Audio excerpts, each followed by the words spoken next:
अब बेटा कार्डनॉट साइकिल पहले हेडलाइन दे देते हैं, कार्डनॉट साइकिल। हाँ बेटा सर इसमें सबीना पूछ रही है कि W is equal to area ABCD है, कैसे आया? अच्छा और बता दीजिए। ठीक है अभी चेक पहले बेटा कार्डनॉट साइकिल को डिस्क्राइब करने के लिए कल भी मैंने लास्ट क्लास बताया था कि जो स्टेप 1 तक हम लोग का हुआ था। कार्डनॉट इंजन में जो मान लो कंपोनेंट्स होते हैं, जो मान लो उसको बताने के लिए, डिस्क्राइब करने के लिए, number 1 is the cylinder, okay, number 2 the source at T1, number 3 that the sink which is taking the heat, that is the surroundings, you can say, that is in temperature T2, and insulated pad जो है adiabatic process के लिए कि heat बाहर नहीं जाए, and this cylinder having conducting base is conducting but wall is insulating, and fifth one is gas which is the working substance and that is a ideal gas। और पहले भी बोला था कि जो कार्डनॉट इंजन एक आइडियल इंजन है, real engine नहीं है, ठीक बेटा, थियोरेटिकल कॉन्सेप्ट। इसके जो साइकिल को बताने के लिए पहले क्या होता है, एक ग्राफ हम लोग बनाते हैं, ओके क्लियर। तो ग्राफ किसमें, P और V के बीच में PV ग्राफ बन जाता है, ठीक है। वो साइकिलिक प्रोसेस है, तो उसमें पहला जो है ना A से B तक का ग्राफ का क्या बात है नहीं है, वो सब चीज हम लोग को देखना पड़ता है क्या है। तो इसमें क्या होता है कि दैट इज द जो आइसोथर्मल एक्सपेंशन, आइसोथर्मल एक्सपेंशन कैसे होगा, आइसोथर्मल प्रोसेस में टेम्परेचर सेम रहेंगे। तो यहाँ पे जो सिलेंडर है उसको कहाँ पे रखा जाता है, जो सोर्स पे, ओके, सोर्स पे रखा जाता है। सोर्स में रखेंगे तो यहां से वो क्या होगा, हीट को एब्जॉर्ब करेंगे, ओके, एब्जॉर्ब करते जाएंगे और वो एक्सपांड होने लगेगा। तो जो हीट उसने एब्जॉर्ब किया वो वर्क डन में चेंज होगा और इसका जो temperature that will be remain constant, that is T1। और ये भी बताया गया था कि सोर्स जो है वो ऐसे एक सोर्स होती है जिसके अंदर इनफाइनाइट थर्मल कैपेसिटी होती है, दैट मीन्स वहां से कितने भी हीट आउट करो उसका टेम्परेचर T1 ही रहेगा। तो जो लिखने का बात होती है isothermal expansion, if Q1 heat is absorb from the source and W1 work is done कौन सा, by the gas in isothermal expansion which takes the state from P1 V1 T1 to P2 V2 T2। Volume तो बढ़ रहा है, diagram से भी पता चले वॉल्यूम बढ़ रहा है, ओके, प्रेशर घट रहे हैं। उसमें W1 जो है वो Q1 के बराबर है, जो जितना हीट लिया उतना वर्क डन किया। तो क्या लिखना पड़ेगा, W1 equals to Q1, and W1 जो है आइसोथर्मल प्रोसेस में वो क्या होता है, nRT1 इन log V2 अपॉन V1, ठीक है। ये आइसोथर्मल प्रोसेस का जो वर्क डन का फॉर्मूला होता है, ओके, ये बात क्लियर। अब यहाँ पे एरिया कौन सा आएगा, यहां से यहां तक A B, उसके बाद M, उसके बाद K, उसके बाद A, यहां से यहां तक। इसमें परपेंडिकुलर ड्रॉ करके फिर बताएंगे। तो क्या हुआ, A B M K, A B M K A।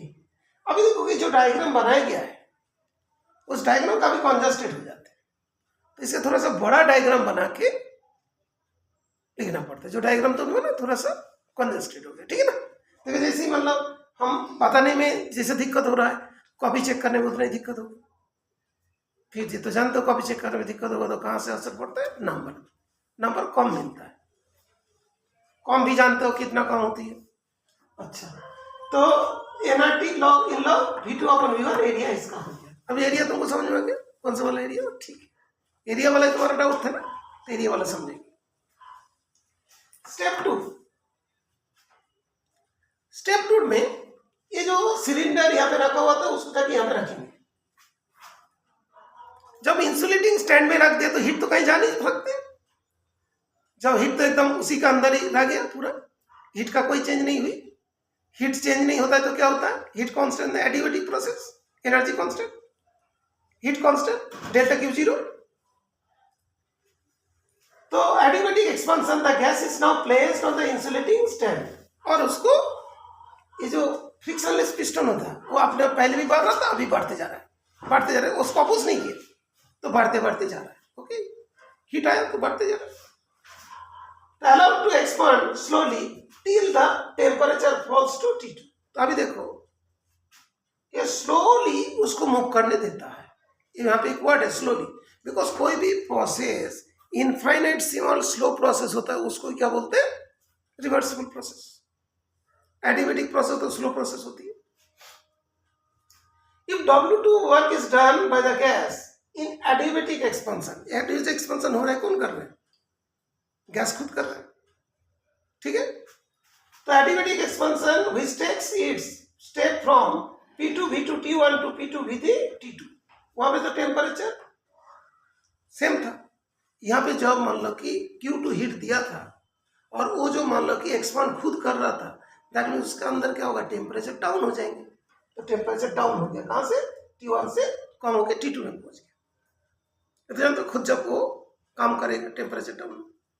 अच्छा, उसमें W2 जो है वो कौन सा प्रोसेस में, एडियाबेटिक एक्सपेंशन। वो पहले प्रूव कराया था ये वाला फॉर्मूला, जब में म्यू आर लिखते थे तो यहाँ पे NR लिखा है, वहां पे म्यू मतलब नंबर ऑफ मोल्स था, यहाँ पे N is the number of moles, NR T1 minus T2 gamma minus 1, this one is gamma, ठीक है ना, गामा।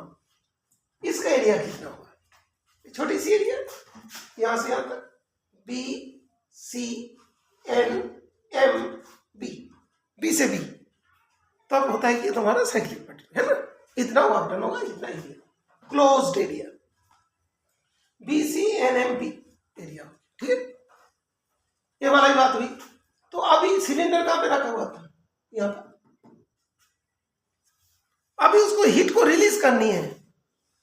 जैसे कंबशन होती है ना, तो जैसे इंजन में जैसे फ्यूल बर्न होती है तो हीट कुछ बाहर करते हैं ना, सिंक जो हीट को लेगा। तब स्टेप 3 वहां पे क्या हुआ, एडियाबेटिक कंप्रेशन। तो जो 2 बार एक्सपेंशन होता है, 2 बार कंप्रेशन होगा। ओके, तो टेम्परेचर उसी जगह पे पहुंचेंगे, ठीक है।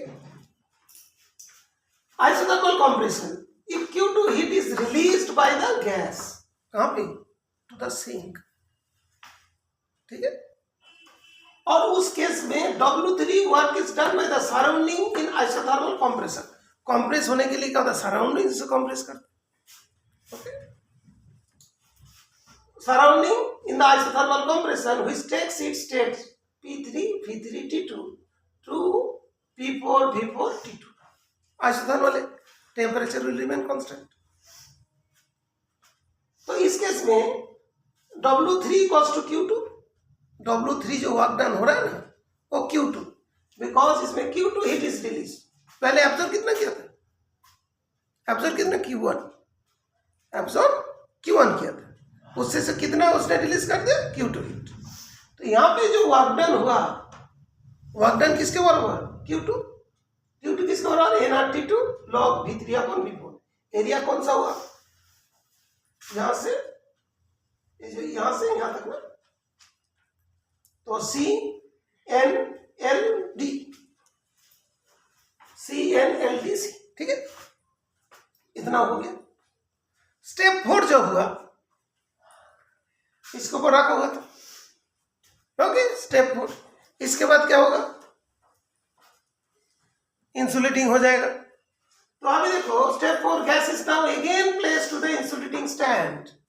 इंसुलेटिंग स्टैंड में फिर रख दिया, तो हीट का कोई इधर उधर नहीं होगा, जितना हीट का कंजर्व रहेगा। The gas is further compressed slowly till it's initial state is reached. तो यहाँ पे जरूर ध्यान रखना है, कब तो कंप्रेस किया गया, जब तक उसका इनिशियल स्टेट नहीं आए। इनिशियल स्टेट वापस आ गया तभी तो बोलेंगे रिवर्सिबल प्रोसेस। ये तो रिवर्सिबल इंजन होती है, आइडियल, ठीक है।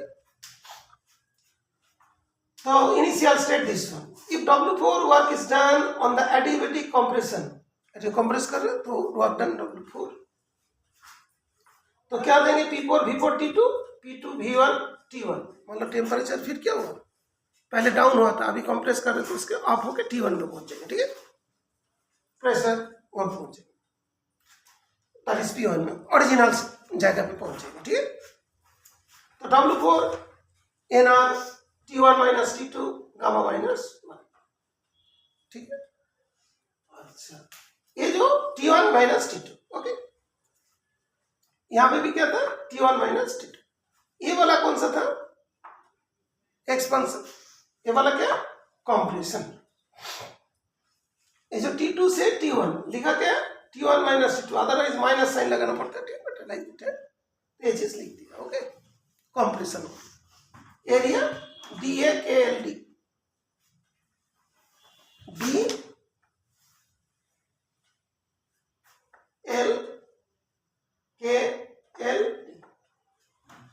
ठीक है, बिकॉज यहां से हुआ था, क्लियर, ये सब आ गया। इसके बाद हम लोग को क्या करना है, टोटल वर्क डन एक साइकिल में हम लोग को फाइंड करना है, ओके, टोटल वर्क डन एक साइकिल का फाइंड करना है। दैट मीन्स वहां पे क्या होगा, कुछ एरिया ऐड होगा, कुछ एरिया माइनस होगा, और यहाँ पे हम लोग देखेंगे जो W2 और W4 बराबर, तो उस वाले पार्ट को फिर अभी करते हैं, ठीक है, इसको थोड़ी कोस। अच्छा, हम लोग के अभी तक जो इससे पहले बता रहे थे कि क्या क्या हुआ था, इसके बाद जो है हम लोग का नेट वर्क डन के बारे में बात करेंगे, net work done by the cycle, okay, पर साइकिल में क्या क्या होगा, ओके। तो ये जो है नेट वर्क डन, जो तुमने लिखा ना, net work done by the gas पर साइकिल, है ना, बाय द गैस पर साइकिल, यहाँ पे पढ़ है ना, क्या है कि total work done by the gas W1 W2 isothermal expansion, adiabatic expansion, बाकी दोनों स्टेप 1 स्टेप 2 में हुआ, और total work done by the gas in step 3 and 4 W3 W4। Net work done ये वाला कंप्रेशन का, ये वाला एक्सपेंशन का, ये वाला कंप्रेशन का, कंप्रेशन वाला माइनस, ये वाला। लेकिन न्यूमेरिकल वैल्यू क्या था, ये जो तुम्हारा W4 का जो न्यूमेरिकल वैल्यू था, mu that is NR T1 minus T2 gamma minus 1, और W2 का भी वही था जो बोर्ड के पीछे है ना, तो दोनों कैंसिल हो जाएंगे, तो क्या बचेगा, W1 minus W3, W1 Q1 के बराबर, ये W2 Q2 के बराबर। दैट मीन्स क्या, Q1 उसने एब्जॉर्ब किया, Q2 उसने रिलीज किया, तो इतना ही नेटवर्क डन हो गया। Q1 तो यहां से एब्जॉर्ब किया था और Q2 इसमें रिलीज किया था, तो नेटवर्क डन क्या हुआ, Q1 माइनस Q2 हो गया, ये चीज ध्यान रखना। अब एरिया का इसमें इसको डिस्क्राइब करेंगे तो क्या होगा, किसका एरिया होगा, देखो कि यही वाला एरिया होगा, कैसे, ABMKA, ये वाला किसका था, W1 के लिए, W2 के लिए दैट इज BCNMB,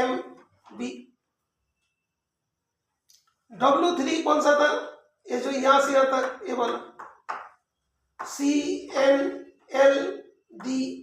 है ना, और ये वाला कौन सा था, DLKAD। जब उसे कंप्लीट करेंगे तो कितना बचेगा, ABCD, यही वाला बचेगा, ठीक है। तो यहाँ पे क्या एरिया ABCD है। इससे क्वेश्चन हो सकता है, जैसे कभी कभार आ भी जाता है, hence in Carnot engine the mechanical work done by the gas per cycle, mechanical work done by the gas per cycle is numerically equal to the Carnot cycle, okay, तो क्या बोले, mechanical work done by the gas per cycle, mechanical work done gas per cycle is numerically equal to the Carnot cycle। Carnot cycle के वाला part आए थे, उस मतलब area के बराबर आ रहा है, क्योंकि नेम नहीं तो ऐसे ही बोल सकते हो, इसका जो एरिया है वही वर्क डन के बराबर है, क्लियर। तो इसमें जो ग्राफ में जो इसका जो एरिया होगा वही मान लो कि क्या हो जाएगा, मान लो वर्क डन के बराबर। दैट मीन्स अभी क्या होगा, ग्राफ दे देगा तुमको, क्वेश्चन पूछेगा, क्वेश्चन का जवाब तुमको देना पड़ेगा। इसके बाद हम लोग का जो नेक्स्ट टॉपिक आती है एफिशिएंसी ऑफ कार्नोट इंजन। देखो दिया एफिशिएंसी ऑफ कार्नोट इंजन, उसमें Q1 Q2 के रेस्पेक्ट में आएंगे, उसके बाद T1 T2 के रेस्पेक्ट में हम लोग को लिखना पड़ेगा, बिकॉज Q1 Q2 तो हम लोग का हिट है, लेकिन T1 T2 तो हम लोग का मेन मेजर थिंग है जो यहाँ पे दिया गया। तो कार्नोट साइकिल का T1 T2 किसके रेस्पेक्ट में बताना पड़ेगा, T1 T2 के रेस्पेक्ट में एफिशिएंसी को बताना पड़ेगा। ठीक है, चलो उसको भी हम लोग करते हैं। हाँ बेटा, लास्ट में जो एफिशिएंसी के लिए और टाइम नहीं हो पा रहा है, ठीक है ना, क्लास एंड हो जाएंगे बिकॉज टाइम हो गया। तो एफिशिएंसी में हम लोग को क्या ध्यान रखना, Q1 लिया था, बाहर कितना गया Q2, तो बचा कितना Q1 minus Q2 divided by Q1, फिर that one equals to 1 minus Q2 upon Q1। उसके बाद एडियोबैटिक प्रोसेस का कॉन्सेप्ट को यूज करके ये प्रूव करना है कि Q2 upon Q1 equals to T2 minus T2 upon T1, ये प्रूव कर देना, बस हो जाएगा। कभी कभार बच्चे डायरेक्ट भी लिख देते हैं, लेकिन तो प्रूव करने चलना जरूरी है। ठीक है बेटा, ओके, तो नेक्स्ट क्लास में उसके बारे में होगा। ठीक है बेटा, सर हाँ।